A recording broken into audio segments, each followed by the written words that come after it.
में आप सभी का स्वागत है। आज हम देखेंगे अरब सभ्यता और उसके योगदान।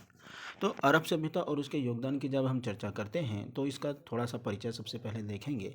परिचय की बात करें तो अरब सभ्यता अरब प्रायद्वीप में उभरी और एक विशाल साम्राज्य को घेरने के लिए विस्तारित हुई, जिसने विश्व इतिहास पर गहरा प्रभाव छोड़ा है। इसने जो अरब सभ्यता की जब हम बात करते हैं, अरब के क्षेत्र के अलावा उत्तरी अफ्रीका की ओर ज़्यादा ये विकसित हुई।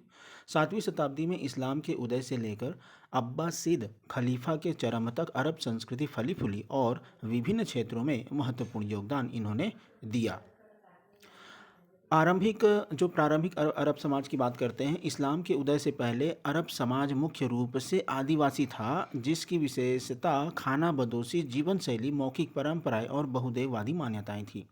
जब इस्लाम का उदय हुआ था, उससे पहले की जब समाज की बात करते हैं तो ये एक प्रकार का ट्राइबल क्षेत्र था, आदिवासी क्षेत्र था और इसकी विशेषता जो है खाना बदोश जीवन था। एक स्थान से दूसरे स्थान वो आते जाते रहते थे और मौखिक परंपराएं, मौखिक रूप से ये जैसे कि लोक साहित्य वगैरह इसमें प्रसिद्ध था और ये मूर्ति पूजा इसमें प्रचलित था। बहुदेववादी इनमें मान्यताएं थीं।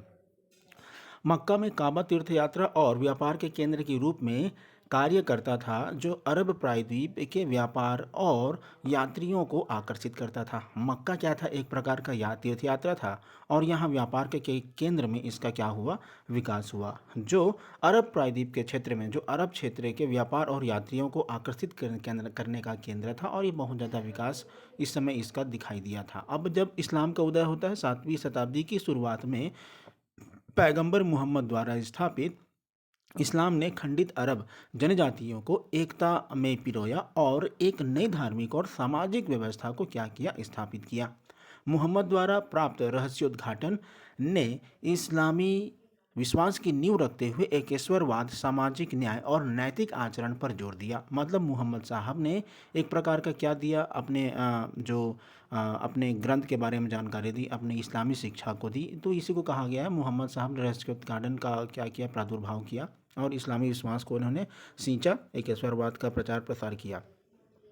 अरब साम्राज्य का विस्तार की जब बात करते हैं तो रशीदून और उमैयद खलीफाओं ने अरब साम्राज्य के तेजी से विस्तार का निरीक्षण किया, जिससे स्पेन से लेकर मध्य एशिया तक के क्षेत्र भी इसमें शामिल हैं। अब इसमें जब आप नक्शा देखेंगे, मैप, तो इसमें समझ में आएगा। अरब सेनाओं ने फारस, बाजेंटीन क्षेत्रों और उत्तरी अफ्रीका पर विजय प्राप्त की और विभिन्न क्षेत्रों में इस्लाम और अरब संस्कृति का प्रचार प्रसार किया। ये जैसे कि हम देखते हैं, ये आपका अरब का क्षेत्र हो जाता है, तो उत्तरी अफ्रीका का ये वाला क्षेत्र हो गया और ये जो क्षेत्र है, इस क्षेत्र पर पूरा का पूरा क्या हुआ? अरब संस्कृति, अरब कल्चर का प्रचार प्रसार दिखाई देता है।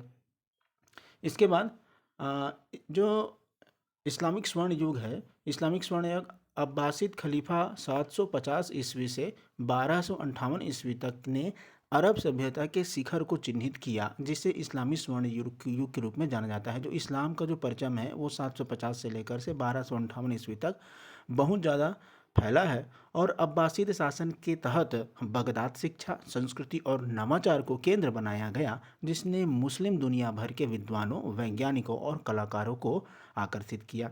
आगे है विज्ञान और गणित में प्रगति।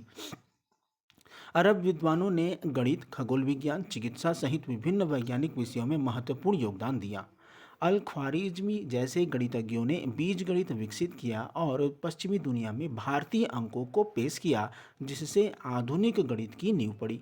भारतीय अंक मतलब आप समझते हैं 1 2 3, जो ये अंक पद्धति है, भारतीयों की ही देन है। अब आगे है अल बत्तानी और इब्न अल हैथम जैसे खगोलविदों ने खगोल विज्ञान, प्रकाशिकी और वैज्ञानिक पद्धति में अभूतपूर्व खोज की। तो इस प्रकार से गणित और विज्ञान में क्या हुआ? इस समय इस युग में प्रगति दिखाई देती है, अरब के क्षेत्र में प्रगति दिखाई देती है।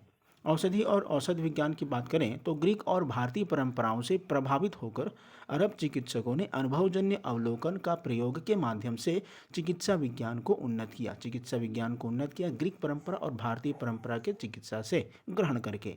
इब्न सीना, एविसेना जैसी शख्सियतों ने कैनन ऑफ मेडिसिन जैसे प्रभावशाली चिकित्सा ग्रंथ लिखे, जो सदियों तक यूरोपीय विश्वविद्यालयों में मानक संदर्भ बने रहे। इब्न अल बैतर जैसे फार्मासिस्टों ने पौधों और पदार्थों के औषधीय गुणों का दस्तावेजीकरण करते हुए व्यापक फार्माकोपिया का संकलन किया।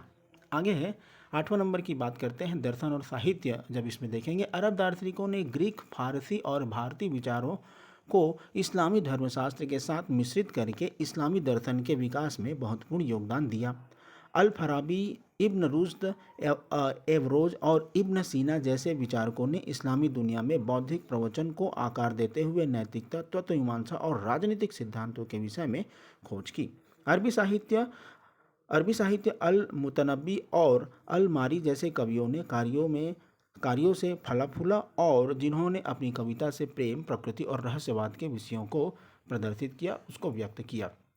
कला और वास्तुकला की बात करते हैं तो अरब वास्तुकला में बिजान्टीन, फारसी और स्वदेशी परंपराओं के प्रभावों का मिश्रण परिलक्षित होता है, जो जटिल ज्यामिति, पैटर्न, सुलेख और अरबी की विशेषता है। कारबोडा की महान मस्जिद, अल अलहम्ब्रा पैलेस और यरूशलेम में डोम ऑफ द रॉक जैसे ऐतिहासिक स्थल अरब इस्लामी वास्तुकला की भव्यता का उदाहरण देते हैं। इसके साथ आगे देखते हैं व्यापार और वाणिज्य। इस समय का व्यापार और वाणिज्य कैसा था? अरब व्यापारियों ने व्यापार और वाणिज्य को सुविधाजनक बनाने सिल्क रोड और हिंद महासागर जैसे व्यापार मार्गों के माध्यम से पूर्व और पश्चिम को जोड़ने में महत्वपूर्ण भूमिका निभाई।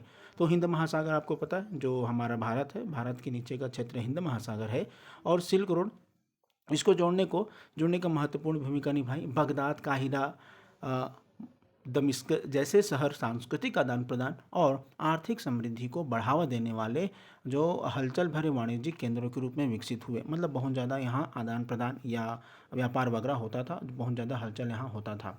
और विरासत के रूप में बात करें तो अरब सभ्यता की क्या विरासत है? अरब सभ्यता के योगदान ने यूरोप में पुनर्जागरण और वैज्ञानिक क्रांति की नींव रखी, जिसने विश्व इतिहास की दिशा को क्या दिया? एक प्रकार का रूप दिया, आकार दिया। अरब इस्लामी संस्कृति ने कला, वास्तुकला, विज्ञान, साहित्य और दर्शन को प्रभावित किया, एक स्थायी विरासत छोड़ी जो आधुनिक दुनिया में गूंजती रहती है। अब निष्कर्षतः रूप में देखते हैं कि अरब सभ्यता की बौद्धिक, सांस्कृतिक और वैज्ञानिक उपलब्धियों की समृद्धि विरासत दुनिया भर के समाजों को प्रेरित किया और प्रभावित करती है। और गणित और चिकित्सा में प्रगति से लेकर अरब इस्लामिक शहरों के वास्तविक चमत्कारों तक अरब सभ्यता के योगदान ने मानव सभ्यता पर अमिट छाप छोड़ी है, जिससे संस्कृति और ज्ञान की वैश्विक जो चित्रमयिका है, इससे क्या हो जाती है? इसकी समृद्ध हुई, इसकी टेपेस्ट्री क्या होती है? समृद्ध होती है।